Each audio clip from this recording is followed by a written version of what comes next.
Hello, I am Dr. Sudha, Associate Professor, Department of Mathematics, Government Science College, Autonomous, Bengaluru. In this session of Algebra 1, Unit 1, Session 1, let us recapitulate sets, binary operation, groups, types of groups, examples on groups, subgroups, order of a group, order of an element, cyclic groups, coset decomposition, Lagrange's theorem for finite groups, index of a subgroup. To begin with, let us recapitulate what are numbers. Elementary mathematics is concerned with counting and measurement, and these are described in terms of numbers. Sets. A set is simply a collection of things. The following are the standard sets which we are going to make use of. Capital N, set of all natural numbers. It contains 1, 2, 3, etc. Capital W, the set of all whole numbers, begins from 0, 1, 2, 3, 4, etc. IRZ represents set of integers which contains negative numbers as well as the whole numbers. Q, the set of all rational numbers are of the form A by B, where both A and B belongs to the set of integers and B is not equal to 0. Q dash is the set of all irrational numbers. R is the set of all real numbers, which is the union of the rationals and the irrationals. But Q intersection Q dash is equal to empty. C, the set of all complex numbers are of the form x plus iy, where both x and y are real numbers with I is equal to root of -1. So when we look into all these standard sets, we can have this sequence of subsets. N is contained in W, W is contained in Z, Z is contained in Q, and Q is contained in R, and R in turn is contained in C. Likewise, we can have Q dash contained in R and R is contained in C. Let us go to the binary operations. Let S be a non-empty set. An operation star is called a binary operation on S if for all A comma B belonging to S, A star B belongs to S. So let us look into the example.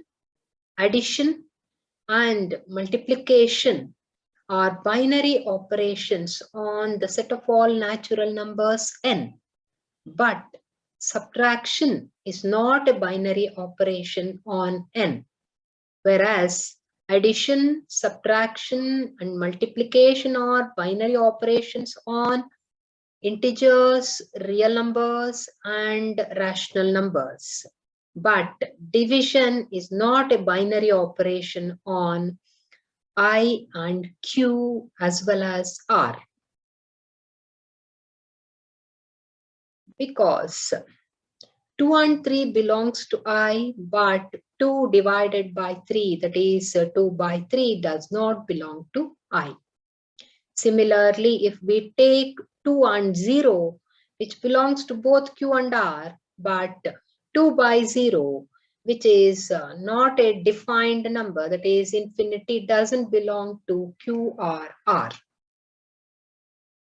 However, if you consider Q star, which contains all non-zero elements of Q, that is Q minus 0, set of all rationals without 0, and R star, set of all reals which do not contain 0. In this, division is a binary operation. Let us note down this. A binary operation is also called as binary composition and is abbreviated as B.O. Laws of binary operations. Let S be a non-empty set and star be a binary operation on S. If for all AB belongs to S, if A star B is equal to B star A, then star is said to be commutative in S. Or just we can say star satisfy commutative law in S. If A, B, C are three elements in S, and if A star B star C is equal to A star of B star C, then star is said to be associative in S, or we can say star satisfy associative law in S. Now let us move on to groups. A non-empty set G with a binary operation star is called a group if and only if the following axioms or laws are satisfied by G. Closure axiom or closure law. For all AB belongs to G, if A star B belongs to G, then we say that star is closed. Associative law. For all ABC belonging to G, if A star of B star C is equal to A star B star C, then star is said to be associative in G. Existence of identity or identity law. There exists an element E belongs to G such that for all A belongs to G, A star E is equal to E star A is equal to A, then we say that E is the identity element. Inverse law. For all A belongs to G, there exists A inverse belongs to G such that A star A inverse is equal to A inverse star A equal to E. Then we say that A inverse is inverse of the element A. Hence, the inverse law holds good in G. If all these four laws are satisfied, then G is said to be a group. In addition to the above four laws, if A star B is equal to B star A for all AB belongs to G, then this star satisfies the commutative law, and hence this group G is called an abelian group with respect to star, or G comma star is said to be an abelian group. Some of the examples are M2 cross 2 of R comma into is not a group since it has no inverse. So this is the set of all 2 cross 2 matrices defined on the real set, and this cross defines the matrix multiplication, and it is not a group since it has no inverse. Some of the matrices wherein their determinant value is 0, they don't have inverse, therefore inverse law is not satisfied by this set.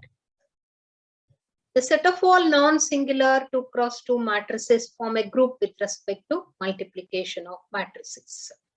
Since we are taking non-singular, that is all those matrices whose determinant is not equal to 0, then it forms a group with respect to matrix multiplication. The set denoted by GL of 2 cross R is read as general linear group of order 2. Because it contains all 2 cross 2 matrices wherein its determinant is not equal to 0, then such a set is a group with respect to matrix multiplication. Similarly, we can take GL of n comma R, which contains all n cross n matrices with the determinant not equal to 0. This set also forms a group with respect to matrix multiplication. SL of n comma R, it contains all n cross n matrices wherein the determinant value is equal to 1. And this set is read as special linear group of order n. And this group definitely is contained in GL of n comma R. So SL of n comma R is a subgroup of GL of n comma R. Next, let us move on to the special group, that is Klein 4 group. Clan 4 group is denoted by the letter B. In 1884, Christian Flex Clan, a German mathematician, named this group ergo, meaning 4 group. This is the smallest abelian group in which each element is a self-inverse. And when we compose any two non-identity elements, we are going to get the third element. For example, if I take A star B, so A star B, I'll get the third element C. Similarly, if I take B star C, I get the element A. Similarly, C star A will give you the other element B. And in this table, you can see that A star A is E, B star B is E, C star C is E. Therefore, they are all self-inverses. But this group is an abelian group, but it is not a cyclic group. The subgroups of this group B are the identity element E. E along with A will form a subgroup. E along with B will form a separate subgroup. And E along with C also forms a subgroup. E is the trivial group and the rest are of order 2. Now let us move on to the definition of a semigroup. A non-empty set G with the binary operation star is called a semigroup if it satisfies closure and associative law. Finite and infinite groups. A group G, star is called a finite group if G is a finite set, and it is called an infinite group if G is an infinite set. Examples: the set of all integers is an infinite abelian group under addition. Q is an infinite additive group. R is an infinite additive group. N is not a group under addition because identity and inverse axioms are not satisfied. But N is a semi-group under addition because it satisfies closure and associative law.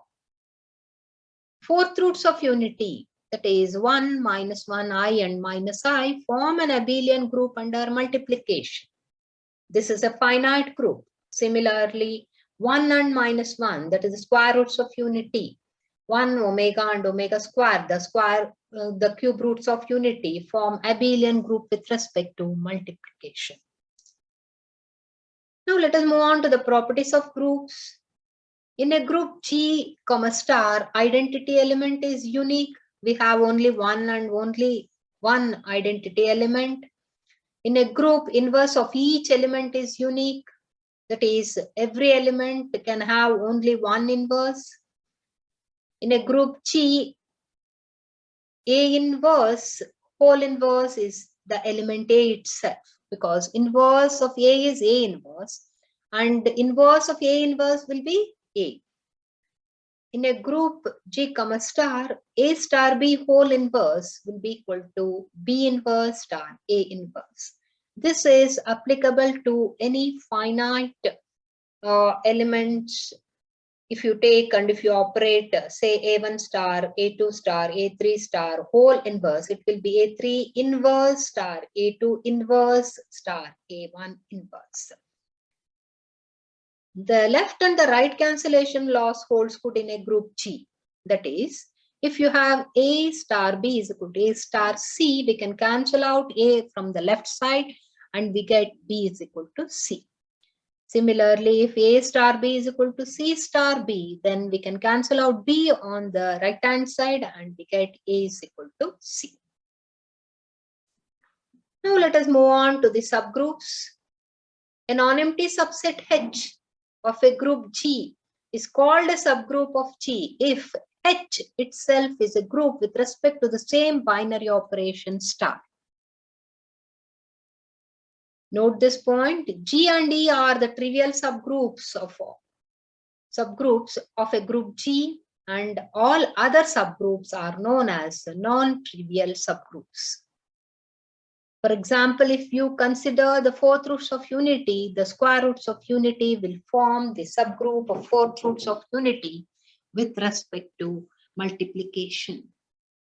And this H, which contains 1 and minus 1, is also a subgroup of the set of all integers, that is Z, with respect to multiplication.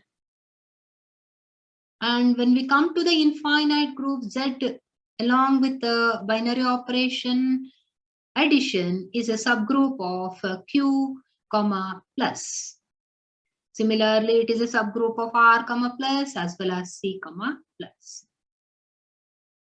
The necessary and the sufficient condition for a non-empty subset H of a group G to be a subgroup are the closure law, that is A star B belongs to H for all AB belongs to H, and the inverse law, that is A inverse belongs to H for all A belongs to H. Now let us move on to order of a group. In a finite group G comma star, the number of elements in G is the order of the group. If G contains n elements, we say that order of G is n, and it is denoted by O of G is equal to n, and we read this as order of G is equal to n. An infinite group is said to be of infinite order. Examples, if you consider the fourth roots of unity, order of this group is equal to 4. Suppose if you consider the set of all integers, it is an infinite abelian group. Order of an element. Order of an element A of a group G is the least positive integer m such that A to the power of m gives us the identity element E. And here we say that order of A is equal to m provided there exists no other power of A less than m which gives the identity element E. If there exists no such integer for which A to the power of m is equal to E, we say that the element A is of infinite order. And order of an element is also denoted similar to the order of the group, that is O of A. And we read this as order of an element A. And we have the following things to be noted down when we come to order of an element. For any group G, the identity element E is the only element of order 1. If for A belongs to G, where G is a group and A to the power of n is equal to E for some positive integer n, then order of A is definitely less than or equal to n. If order of A is equal to n and A to the power of m is not equal to E, for 0 less than m less than n. That is, if n is the order of the element, there exists no other integer m which is less than n such that A to the power of m is equal to E. In the fourth roots of unity, that is the group G which contains 1, minus 1, I and minus I, order of the identity element 1 is 1. Order of minus 1 is 2 because minus 1 whole square gives us 1. Order of I is 4 because I to the power of 4 gives us 1. And order of minus I is also equal to 4 because order A minus I to the power of 4 is equal to 1. In the group of cube roots of unity, that is 1, omega, omega square, order of 1 is 1. Order of omega is 3 because we know that omega cube is 1. And omega square is also having order equal to 3 because omega square whole cube is equal to 1. In a group Z comma plus, that is set of all integers with respect to addition, every element except 0 is of infinite order because 0 is the identity element here. And when we take any other element, we cannot get 0 when you add two integers. For example, if you take the element 1 in Z, how many times you need to add 1 to get 0? So this is not possible. Therefore, 1 is of infinite order and any other integer other than 0 is said to be of infinite order. In a group G, order of A is equal to order of its inverse, that is A inverse. In a group G, if order of A is equal to n and A to the power of m also gives you E, then n will divide this power m. In a group G, order of A will be equal to order of x, A, x inverse, where both A and x belongs to G. In a group G, order of AB is equal to order of BA. In a group G, order of A is less than or equal to order of the group. That is, if you consider order of the group is equal to n, then order of A cannot exceed n. It will be less than n or it will be equal to n. Now let us move on to the cyclic groups. A group G is said to be a cyclic group. And if you consider A belongs to G, the subset H is equal to A to the power of n, where n belongs to Z, is said to be a subgroup of G, and it is known as a cyclic subgroup of G because all elements in this set H is generated by the element A. Now let us move on to the cyclic group definition. A group G is said to be a cyclic group generated by the element A belongs to G if G can be written as A to the power of n, where n belongs to Z and it is denoted by Z, or G is equal to element written within this triangular brackets. A cyclic group may have more than one generator. For example, the fourth roots of unity have two generators, I and minus I. And Z plus has two generators, 1 and minus 1. Every cyclic group is abelian, but the converse need not be true. That is, every abelian group need not be a cyclic group. If A is a generator of a cyclic group G, then A inverse, that is inverse of A, is also a generator. If A is a generator of the cyclic group, then order of A will be equal to order of G. If G is a finite group of order n containing an element of order n, then G is cyclic. Every subgroup of a cyclic group is cyclic. Now let us move on to the coset decomposition of a group. Let G comma star be a group and H be its subgroup. We shall define a relation called congruence modulo H on G, and we write that as follows. For AB belongs to G, A is said to be congruent to B modulo H, or A related to B if and only if AB inverse belongs to H. Now let us move on to the cosets. Let H be a subgroup of the group G and A be an any element of G, then HA, which contains the set of all HA, that is small h into A, where this small h belongs to the capital H, is said to be the right coset of H in G with respect to A. Why this word right? Because we are operating A on the right hand side. Suppose if you operate A from the left hand side, then we get AH and it will contain A into H, where H belongs to H, and this coset is said to be the left coset of H in G with respect to A.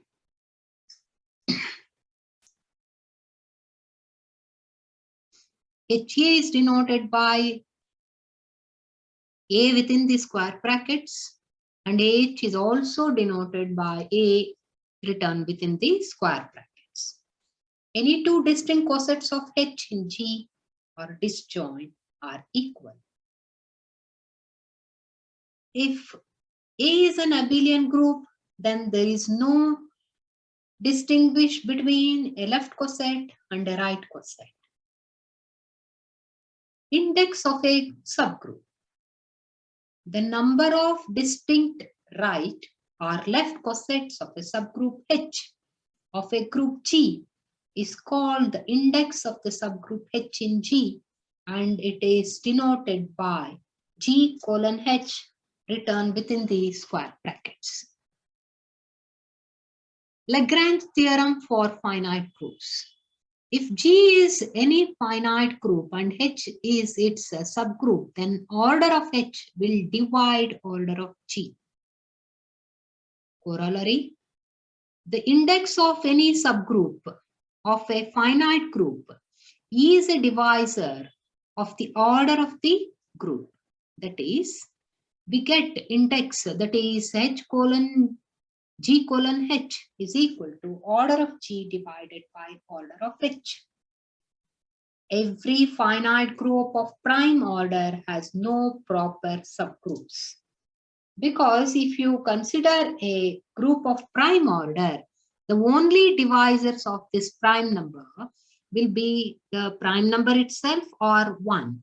Therefore, the subgroup will be of order 1 or order P. Therefore, it will be a improper subgroup. Therefore, a finite group of prime order do not contain proper subgroups. Thank you.